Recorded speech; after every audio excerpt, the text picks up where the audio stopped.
ሰላም ጤና ይስጥልኝ የሀገሬ ልጆች እንደምን አላችሁ? ይህ ራስ ቢዝነስ መርሃ ግብራችን በህይወታችን ውስጥ የምናልፋቸው ጉዳዮች ይነገሩበታል። ጉዳዮቹ ጉዳያችን ከሆኑ ሀሳብ ይሰጥባቸዋል። በእናንተ ሀሳብ አስተያየትም ይጠናከራሉ። ለቤቱ አዲስ ከሆኑ ሰብስክራይብ በማድረግ ወዳጅነትዎን ይግለጡ። እንዲሁም ቪዲዮ ለሌሎች እንዲደርሳቸው ላይክ በማድረግ ጀምሩ። እናመሰግናለን። በዛሬው ቪዲዮአችን ስኬት ምንድነው የሚለውን እናወራለን። ስኬት ምንድነው ብለህ አንድ ሀብታምንና አንድ ድሃን ብትጠይቃቸው መልሳቸው ምን ሊሆን ይችላል? እንዲሁም ተማሪንና አስተማሪን ስለ ስኬት ብትጠይቃቸው ምን አይነት ምላሽ ይሰጡሃል? ተራ ሰውና መንፈሳዊ ሰው ብትጠይቅ ስለ ስኬት ምን ይመልሱልሃል? ስለ ስኬት የሚሰጡት ግንዛቤ አለያም መልስ ሊለያይ ይችላል።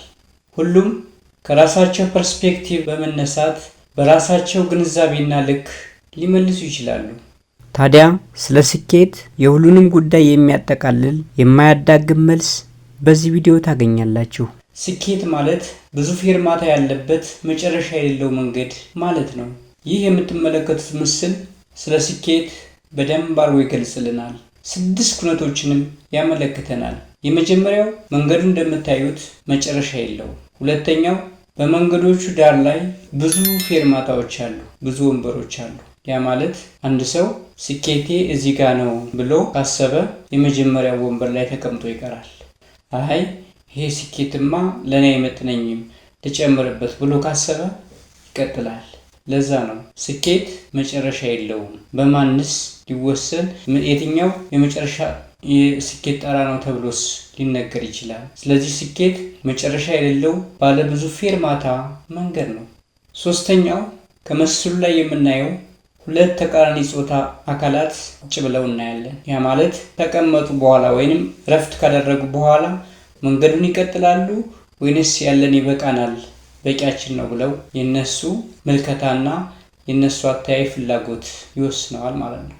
ሌላው አራተኛው በምስሉ ላይ የምናየው እያነበበች ያለች ሴት እንመለከታለን። ከተለመደው ፌርማታዎች በተቃራኒ ይህ ምስል የሚያሳየን የሆነ ደረጃ ላይ ደርሳለች፣ እያነበበች እያወቀች እንዲሁም የተሻለ መንገዷን መቀጠል የምትፈልግ መሆኑን ያሳያል። ያ ማለት ባወቀችው፣ ባነበበችው፣ በተረዳችውና በገባት መጠን መንገዷን ለመቀጠል ያሰበች ሴት እንደሆነች ያሳየናል። ስኬት በእውቀት ላይ የተመሰረተ መሆኑንም የሚያጠይቅ ምስል ነው። ሌላው አምስተኛው ወደፊት አክስለሬት የሚያደርግ የሰው ምስል ይታየናል። ያ ማለት ጉዞ ገና አላቆመም፣ አይ ልኬቴ ይሄ ነው ብሎ ያልወሰነ የሆነ ቦታ ላይ ሊወስን የሚችል የአንድ ሰው ምስል ይታያል። ከዛ የመጨረሻውና 6ኛው ከዚህ ምስል ላይ የምናየው ነጭ ልብስ የለበሰች እንደሚታየው ነጭ ልብስ የለበሰች ዲክስሌሬት እያደረገች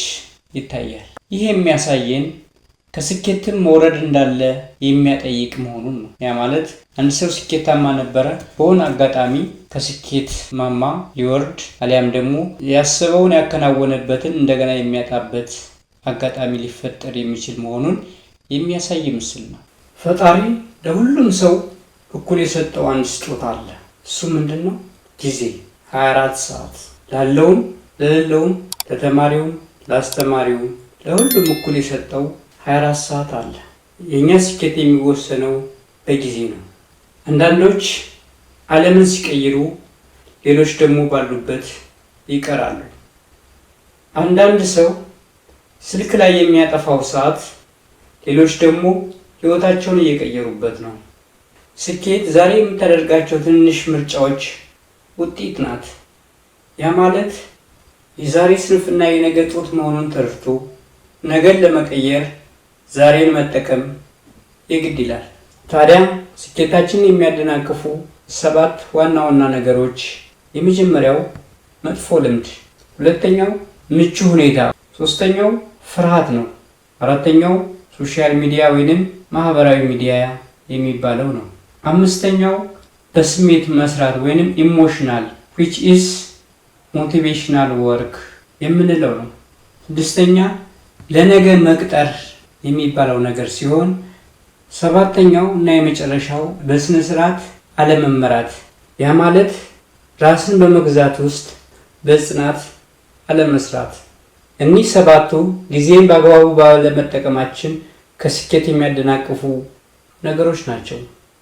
ስለዚህ የምንደናቀፍበትን ካወቅን ስኬት እጃችን ላይ ነች ያለችው ማለት ነው። the 90-10 ፕሪንሲፕል ስቴቨን ኮንቬይ እንደጻፈው በህይወታችሁ ውስጥ 10% ብትጠብቁትም ባትጠብቁትም ይመጣል። ግን ደስ ይበላችሁ፣ 90% እድላችሁ እናንተ ላይ ነው።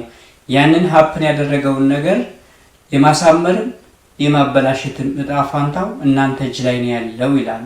ስለዚህ እኛ የሆነች ነገር ሀፕን ካደረገች ያቺ ነገር የምታምረው ወይንም የምታስጠላው በእኛ ሪስፖንስ እና ሪያክሽን ይወሰናል ማለት ነው። ከ100% ውስጥ 10% ነው እንግዲህ በህይወታችን ውስጥ ባልፈለግነው መንገድ ሀፕን ሊያደርግብን የሚችለው። ግን 90% እድሉ ማን ጋር አለ ማለት ነው? እኛ ጋር አለ ማለት ነው። ስለዚህ እኛ ከስኬት የምንደናቀፍባቸውን መንገዶች ካወቅን ስኬታማ ለመሆን አብዛኛው እድል እኛ እጅ ላይ አለ ማለት ነው። ስለዚህ ይህን አውቆ መጠቀም ግድ ይላል ማለት ነው። 7ቱ የስኬት መለኪያዎች ምንድን ናቸው? ስኬት 1ኛ የሰከንድ፣ 2ኛ የደቂቃ፣ 3ኛ የሰዓት፣ 4ኛ የቀን፣ 5ኛ የሳምንታት፣ 6ኛ የወራት፣ 7ኛ የዓመታት ውጤት ነው። በሰከንድ ይለካል ሲባል ስኬት የሰከንድ ውጤት ነው ማለት ነው። ለምሳሌ ወፍ ከሰማይ ላይ ይመጣል፣ ያዳኙ የሰከንድ ስራ ነው። ህይወትን በሰከንድ ውስጥ የማሳጣትና የማትረፍ የዶክተሩ የሰከንድ ስራ ነው። በሰከንድ ሽርፍራፊ ልዩነቶች ውስጥ ድል ማድረግም ይቻላል። ኃይሌ ፖርቴርጋትን ያሸነፈበት ምስክር ነው። አንድ ሰው የትዳር አጋሩን ለማግኘት የሰዓታት፣ የሳምንታት አሊያም የዓመታት ውጤት ሊሆን ይችላል። መመረቅ የወራት ወይንም የዓመታት ድምር ውጤት ሊሆን ይችላል። እዚህ ጋር ግን ሌብል አለው። ያ ማለት የተወሰኑት በማዕረግ መመረቅ ስኬት ነው፣ ለሌሎች ደግሞ እንዲሁ መመረቅ ስኬት ነው። ስለዚህ ስኬት ደረጃና ልኬት አለው የሚለውንም ያሳያል። የሆነ ሆኖ ትክክለኛ ስኬት እንደ ጊዜ አጠቃቀማችን የሚወሰን ሆኖ የፈለገውን ነገር ማሳካት መቻል ስኬት ነው። ለአንዳንድ ሰው መመረቅ፣ ለአንዳንዱ ስልጣን መያዝ፣ በሰላም ወጥቶ መግባት ስኬት ነው። ለአንዳንዱ መኪና መግዛት፣ ለአንዳንዱ ትዳር መያዝ፣ ለአንዳንዱ ስልጣን መያዝ ስኬት ነው። ለዛ ነው በቁጥራችን ልክ በጊዜና በሁኔታ የሚወሰን የስኬት አይነት አለ ብሎ በማሰብ ራስ ሚዲያ ስኬት መጨረሻ የሌለው ባለ ብዙ ፌርማታ መንገድ ነው ብሎ ዲፋይን ያደረገው። በመጨረሻም ከመሰነባበታችን በፊት አንድ ጥያቄ አለኝ። ያም ጥያቄው ምንድነው? ዲሞክራሲ መቼ ተጀመረ የሚል ቀላል ጥያቄ ልጠይቃችሁ ወደድኩኝ።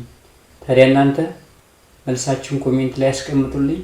ትክክለኛውን መልስ በሚቀጥለው እናያለን። የዛሬው ቆይታችን ይሄን ይመስል ነበር። በቀጣይ በሌላ ቪዲዮ እንገናኛለን። በምክንያት እንኑር። እወዳችኋለሁ።